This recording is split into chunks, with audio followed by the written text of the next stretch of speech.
Hello. As you can tell, today is going to be a rant for a long time, and I think it's about time I shared Bloodborne in the background, so it might only make me a little bit angrier, but I don't care because this isn't important. This is something that I feel needs to be discussed on how the Souls community is being such idiots judging most of these games. Now, keep in mind, I love every Souls game. I've played every Souls game. I might not beat every Souls game, but I love every Souls game. Not including Dark Souls 3 yet. I hope I love that. But here's the issue. This is mostly in this video, I'm trying to promote Dark Souls 2 a little bit more. This is mostly for the people out there who judge Dark Souls 2. Now, I want to go ahead and place my opinion out here because rants are always based on opinion. Or at least, when I do rants, I'm mostly going to be elaborating on my own opinion. I will not be talking about what like a set, like, opinion for, like, the whole community or something like that. So here it goes. The community it's been kind of stupid for the past few, I'm gonna say like the past 2 years. Hello here. The Dark Souls 2 community, the Souls community, excuse me, has been very stupid in their judgment about Dark Souls 2 for the past 2 years since it came out. I want to go ahead and elaborate on how stupid this is. This is horrible. Like, now,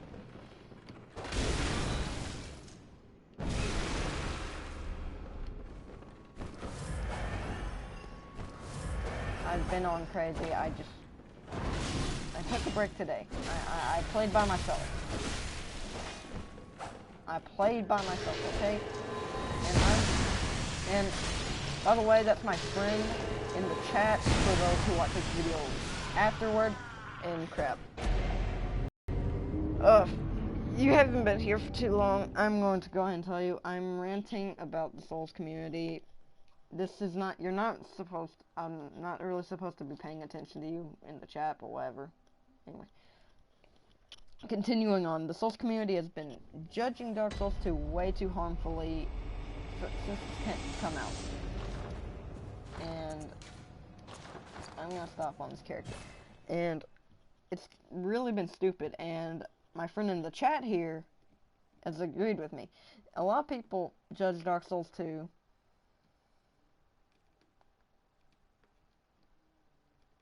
No, I'm ranting about the Souls community. Like, I'm playing one of the games because I'm specifically ranting on the community. Anyway, about the community. So, and I watched the Dark Souls 2 Scholar. I watched the Dark Souls 2 Scholar review. And many will know I love Scholar. Like, Scholar is my favorite game on the PS4 so far. And essentially, I was watching this Scholar review, and it kept comparing it to Bloodborne. Now, when you review something, you should think of the game individually. See you tomorrow, okay? Read, just let me do my rant. Anyway. And you should think about a game in its, like, own little state of mind, not comparing it with other games. But no, this guy, like, went way far past. He started, like, number one, his final review score of the game was a 2. And I don't kid you when I say this. A 2 out of 10 because it was disappointing. How the crap do you rate something like that? Like, how do you rate something like that? You can't just, like, go and say, hey, this was disappointing compared to the other games. It's a perfectly fine game, very polished, very everything, but, you know, I'm gonna give it a freaking horrible score. And like this guy has like 20K subscribers, so this is something. I'm not gonna name him because I respect people on YouTube, and I prefer not have my viewers, even though they probably wouldn't. I don't want to have my viewers go crap on this video. Anyway, and he just went on and on about how it was horrible compared to the rest of the Souls games, even Demon Souls. And I'm like, come on, man. Like, I know Demon Souls is like the oldest one, and like you gotta give it some good stuff. Yeah. Alright, before I go onward, I give, you can see my friend in the chat here, this is kind of our opinion. Dark Souls 2 is like one of the best ones. Is essentially the best, or close to the best of them. And now, everyone has their own opinion on what their favorite game is, but I'm not gonna like keep going on about how it's my favorite game. I am complaining about how everyone judges it so freaking horribly. Take, for example, the fact that everyone loves Dark Souls 1. I love Dark Souls 1 as well, but I don't like it to the point of where I think it is the best. Number one in complaint. Now, I've been like saying what I'm complaining about now. This is my first actual listed complaint. When people talk about Dark Souls 2, all they do is compare it to Dark Souls 1, and they only compare it with the good things in Dark Souls 1. Dark Souls 1 had some really amazing good things, but Dark Souls 2 definitely had just as good ones. And when people talk about how horrible Dark Souls 2 is, they don't ever mention, you know, Lost Izalith or something else, or a different area like that. They don't ever mention a different area like Lost Izalith. And GG to that guy.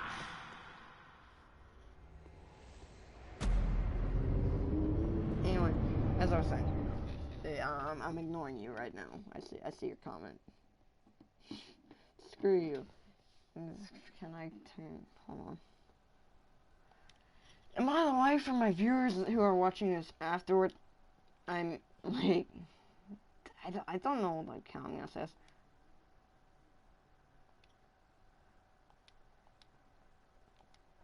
Alright. How many people think of it? Wait, what was I? Yes. They don't ever mention the bad areas in Dark Souls 1. They don't mention the Bed of Chaos. They don't mention Lost Izalith. They don't mention the copies and paste in Dark Souls 1.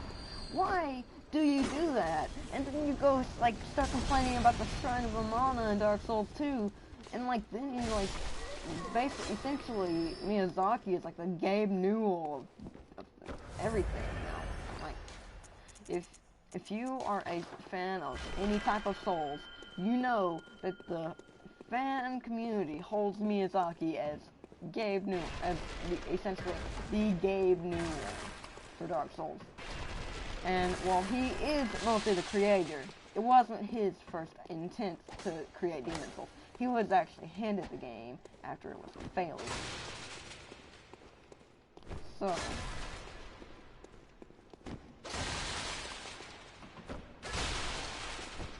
So, and I see why you hand it to the creator, but I don't know why you have to hate on Dark Souls 2 if it wasn't made by him.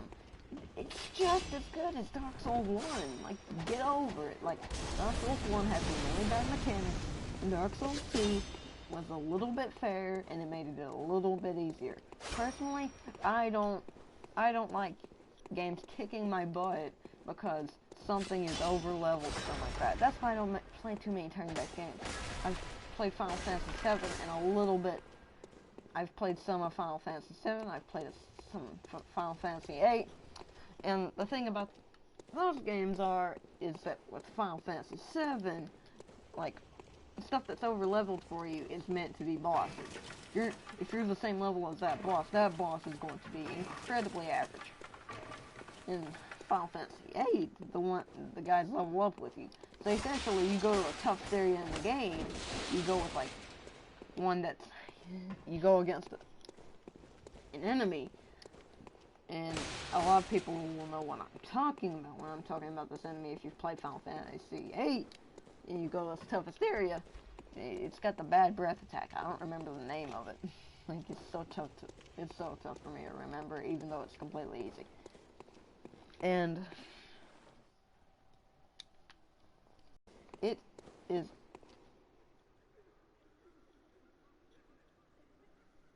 oh yeah, you're just like elaborating on everything I'm saying. Anyway, and the enemy is gonna decimate you, man. And I don't like being my butt kicked by that kind of crap. And that's why I like Dark Souls. That's why I like the Souls stuff.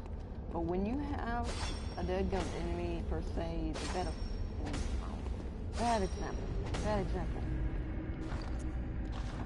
That's like, I think my point there, because I have a horrible memory now. My point there was that that's the reason I like Dark Souls. But the whole thing with it is that when the game purposefully has bad stuff, and they knew it, it's not very good. They patched Dark Souls 1 a few times. They didn't patch it a whole lot. And how is this guy doing this much damage to me with the big sword?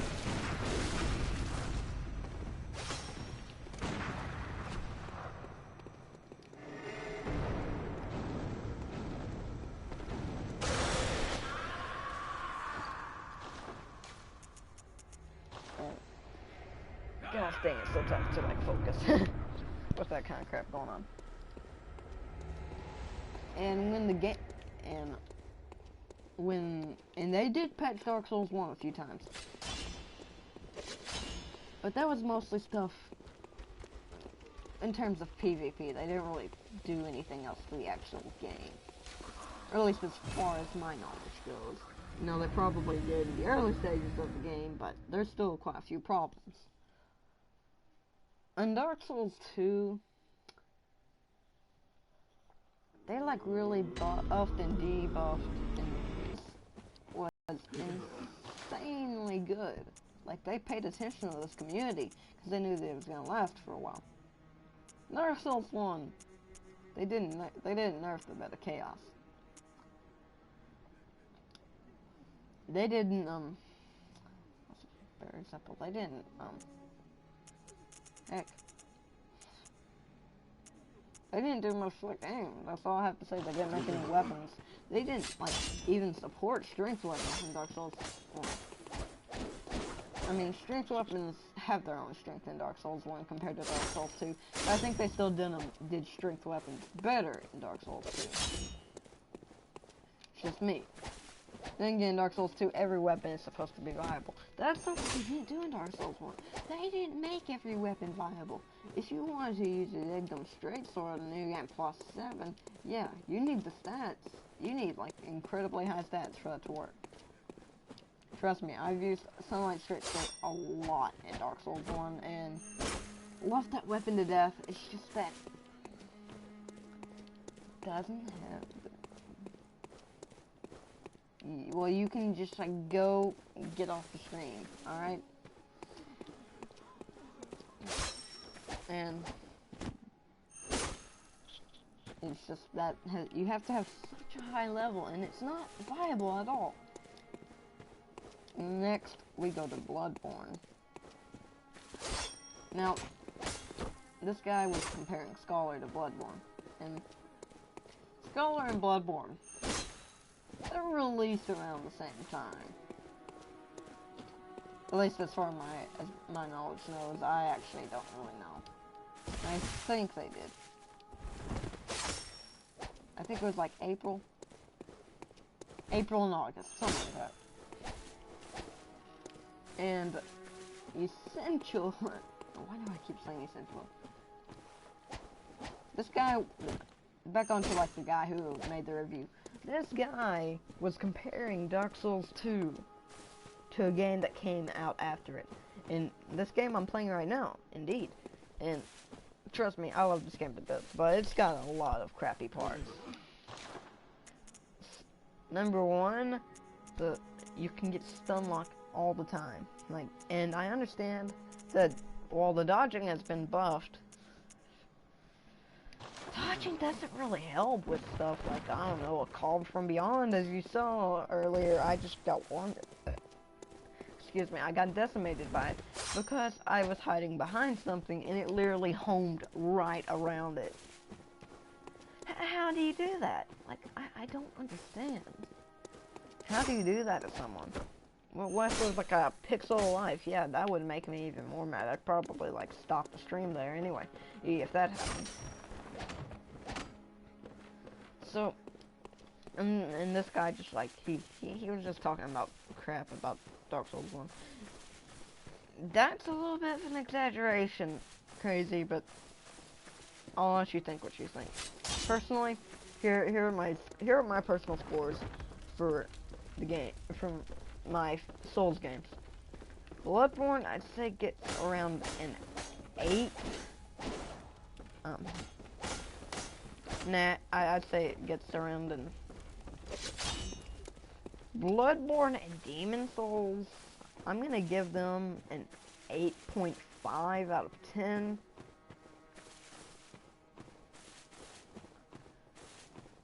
I would give Demon Souls a 9, but it's just kind of meh. And I definitely give Dark Souls 1 a 9.5 out of 10. That game is really, really good. And I'm being brutally honest, like, I'm talking, like, difficulty, compared to fairness, compared with just how fun the game is. And how fun the game is wins me over most of the time. 9.5 is for Dark Souls 1. That is mostly for the amazing story. Well, love the story in Dark Souls 1. I think it's the best. And Dark Souls 2 is definitely a runner-up in terms of story. And Dark Souls 2, I give a 9. Dark Souls 2 Scholar, I give a 9.8. Yeah, it's that much better than Dark Souls 1. That's what I'm gonna give it. And the reason I give Dark Souls 2 that is that it was way too easy. They could have put a bunch of, like, because Dark Souls 2 with Scholar seems still fair. Like, it seems fair with all these new enemy placements.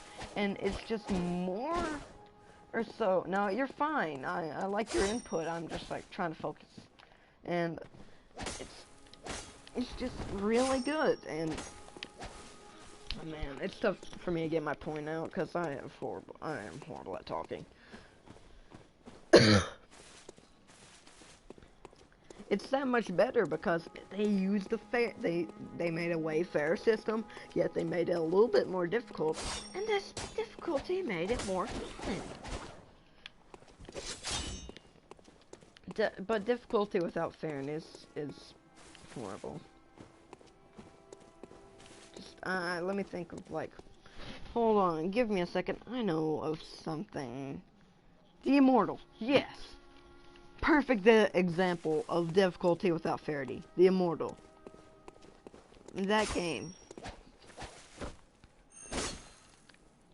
My uncle has that game on his old my uncle has that game on an old Mac. And man, that game horrible. Just deadgum horrible.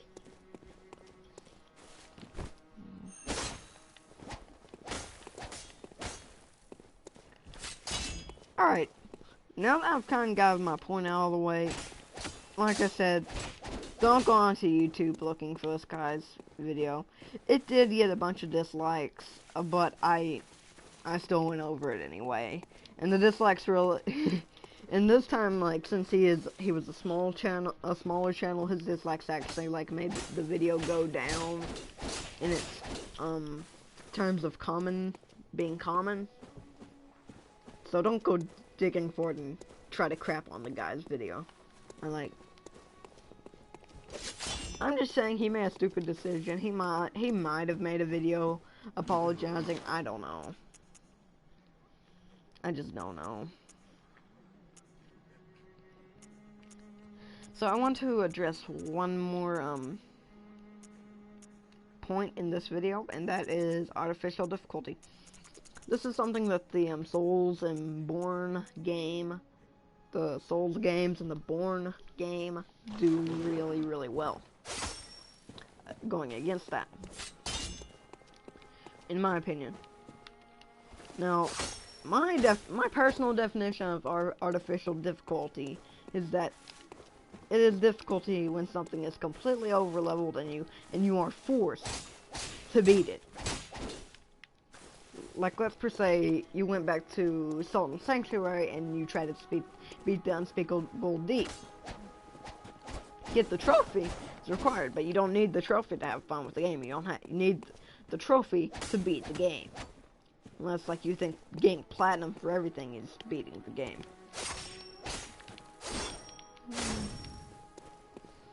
And the Unspeakable Deep isn't required to beat the game. Like, after you die to it, you go to, like, the main area of the game. And you basically fight a boss exactly like it later on. I think it's the Kraken Cyclops. Some people think trial and error gameplay is artificial difficulty. I don't think this is correct. With trial and error gameplay, you have a complete chance of getting it right. Like, and normally in the Souls games, trial and error gameplay, what that does for us is we have a chance to think intuitively. If we have the skill to like, let's say we don't know how to beat a boss and we have to keep on thinking, and if we have the skill to dodge it, then we can think and, like, dodge at the same time. However, if it kills us, we need to go back, think about it, and then go back, be stronger, and beat it. Very amazing. And I think with most of the Souls trial and error gameplay, you can just take a rest and then come back later and you beat it so easily. Like, I love it. That's what happened with me in Salt and Sanctuary, man. I hope next time I come back to that game. So far, like, at first I liked that boss, but right now it's kind of meh. Anyway, this has been my rant. I am Marksman Gaming. I hope you enjoyed this video, and if you did, please leave a like. Please leave a comment on your opinion about the judgefulness of Dark Souls 2, or Dark Souls 2 Scholar, whatever. And if you can find a point to go against me, good. But don't talk crap to me. Like, don't talk crap and, like, find some evidence. I'll take it. I'll take a look at anything. Anyway, this is Mark signing out. Have a blessed day and night. Good night.